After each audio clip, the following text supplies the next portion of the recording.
놈토트넘의 팬들은 최근 벌린 경기에서의 손흥민의 활약에 갈증을 느끼고 있습니다.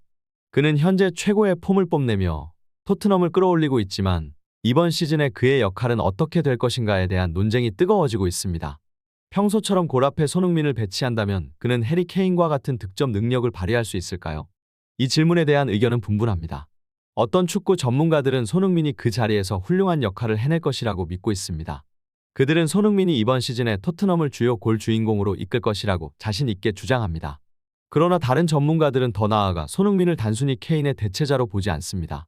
그들은 케인이 언론 매체들이 만들어낸 스타일에 불과하다며 손흥민의 공격 미션과 비교할 때 부족하다고 주장합니다. 손흥민은 단 한 경기만 포스테코글루 감독의 전술 밑에서 원톱으로 뛰었지만 그렇다고 해서 그의 골을 무시할 수는 없습니다. 그들은 손흥민이 이번 시즌에 근처 30골을 넘어가며 득점왕의 자리를 노릴 수 있다고 말합니다. 이 논쟁의 근거는 어디서 나온 것일까요? 영국 BBC 방송의 게리 리네커와 앨런 시어러는 손흥민의 활약과 토트넘의 전술 변화에 대해 자세히 논의했습니다. 그들은 손흥민의 역할이 변화하고 있다고 주장하며 그의 해트트릭을 통해 그의 역할에 대한 새로운 가능성을 제기했습니다. 결론적으로 손흥민은 토트넘의 미래를 밝힐 수 있는 선수로 주목받고 있으며 그의 활약은 단순한 대체자가 아니라 독자적인 역할을 수행할 수 있는 능력을 갖추고 있음을 보여줍니다. 팬들은 그의 미래 활약에 대한 기대와 기대를 가지고 있으며 풋볼 매거진은 그의 이야기를 더 자세히 살펴보겠습니다. 토트넘 팬들과 축구 전문가들은 최근 팀의 경기를 관찰하면서 마이크 리처즈와 다른 의견을 제기하고 있습니다. 리처즈는 전술적인 측면보다는 정신적인 측면에 주목하며 해리 케인의 빈자리를 메우기 위해 토트넘 선수들의 책임감이 크게 높아졌다고 주장했습니다. 그러나 이에 반하는 몇몇 축구 전문가들은 앨런 시어러와 리네커의 주장이 더욱 타당하다고 판단합니다. 이들은 리처즈가 핵심을 놓치고 있다고 비판하며 포스테코글루 감독이 손흥민을 원톱으로 활용한 것이 계획적인 결정임을 강조합니다. 포스테코글루 감독은 리그 3라운드까지의 경기를 통해 손흥민 원톱 시스템을 시범적으로 사용한 것으로 드러났습니다.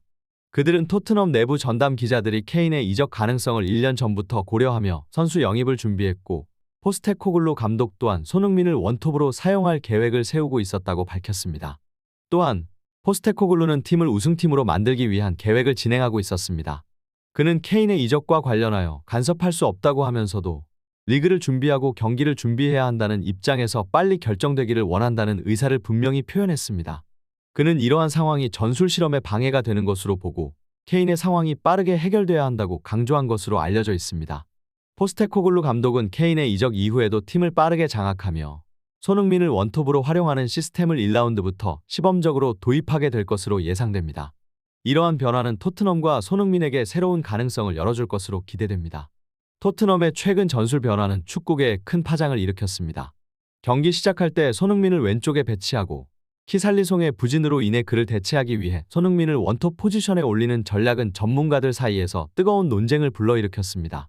처음에는 이 결정이 그저 급발진한 반응에 불과한 것으로 여겨졌습니다. 그러나 2라운드와 3라운드 경기에서도 손흥민을 원톱으로 사용하며 손흥민이 이 시스템에 더 적응할 수 있도록 배려한 것으로 드러났습니다. 그리고 결국 벌리전에서 손흥민을 원톱으로 선발 라인업에 올린 것은 포스테코글루 감독의 결단이었습니다. 이러한 과정을 지켜보는 전문가들은 포스테코글루 감독이 손흥민을 원톱 포지션에서 최적으로 활용하기 위해 지속적인 연습과 전술적 지원을 제공했다고 분석합니다. 이를 뒷받침하는 증거 중 하나는 벌리전에서의 손흥민의 골입니다. 오른쪽 풀백 페드로 포로가 공을 들고 나가자마자 손흥민이 바로 공격 뒷공간으로 이동하는데 이러한 움직임은 사전에 훈련된 결과라고 해석됩니다. 더불어 토트넘은 오른쪽 윙어로 브랜든 존슨을 영입하며 공격력을 보강했습니다. 존슨은 두 가지 주요 역할을 수행할 것으로 예상됩니다. 첫 번째로, 그는 오른쪽 측면을 스피드로 돌파한 후 중앙으로 컴백하여 손흥민을 지원할 것입니다. 두 번째로, 존슨은 오른쪽에서 중앙으로 접근할 때 손흥민에게 롱패스를 제공하는 역할을 맡게 될 것으로 분석됩니다. 이러한 전략을 통해 손흥민을 공격에서 최대한 활용하고자 하는 것으로 보입니다. 그러나 일부 축구 팬들은 존슨의 두 번째 역할, 즉 골을 넣는 역할이 노팅엄에서 이미 검증되었는지에 대해 의문을 표합니다. 이러한 의견은 존슨이 새로운 역할을 수행하는 데 얼마나 성공할 수 있을지에 대한 미지수를 남기고 있습니다.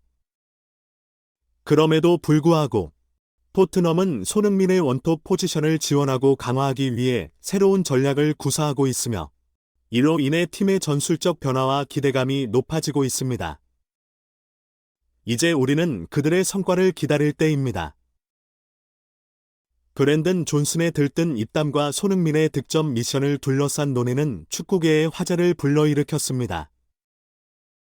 일부 전문가들은 존슨의 결정력이 그리 빠른 편은 아니라고 지적하며 그가 오른쪽 풀백 페드로로부터 받을 대각선 패스로 골을 넣는 것은 어려울 것이라고 예상합니다. 그러나 불투명한 결정력과는 별개로 존슨이 오른쪽 측면에서 중앙으로 컴백하는 데 뛰어난 능력을 갖추고 있음을 분명히 알고 있는 것으로 판단됩니다. 이러한 역할은 손흥민의 원톱 포지션을 지원하며 그의 공격에 명백한 기여를 할 것으로 보입니다. 또한 손흥민이 득점왕에 올랐던 시즌을 떠올려보면 그 당시 손흥민은 리그에서 14경기가 남았을 때 9골로 득점 순위 10위권밖에 없었습니다.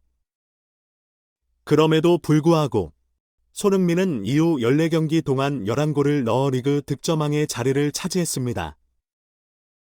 이러한 예시로부터 손흥민이 득점왕의 자리를 노리면서도 페널티킥이나 기타 특별한 상황이 아니라 오픈 공격에서 득점하는 것은 거의 불가능하다는 점을 감안할 때 이번 시즌 손흥민을 득점왕으로 예상하는 것은 타당하다고 주장합니다.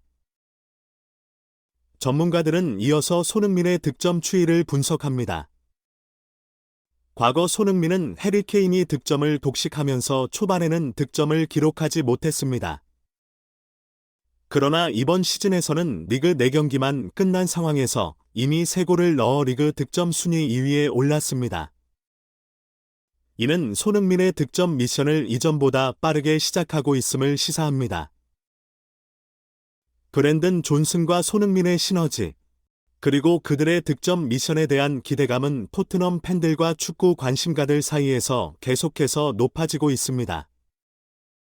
그들의 공격은 어디까지 발전할 수 있을지 우리는 기대와 함께 관심을 기울일 때입니다. 손흥민은 이번 시즌의 새로운 역할로 원톱 포지션에서 출전하며 팀에게 전술적 지원을 받을 것으로 예상됩니다. 그의 변신은 축구계에서 큰 관심을 끌고 있습니다. 이제 그가 팀을 위해 어떤 역할을 수행할지, 그리고 그의 득점 미션에 대한 기대가 높아지고 있습니다. 또한 손흥민이 페널티킥까지 차는 능력을 고려할 때 그가 지난 2시즌 동안 경험하지 못한 전폭적인 지원을 받게 될 것으로 예상됩니다. 그동안 손흥민은 팀을 위한 핵심 골키퍼로서 활약하면서도 페널티킥의 역할을 수행하지 않았기 때문에 이제 그의 득점은 더욱 다양해질 것으로 기대됩니다.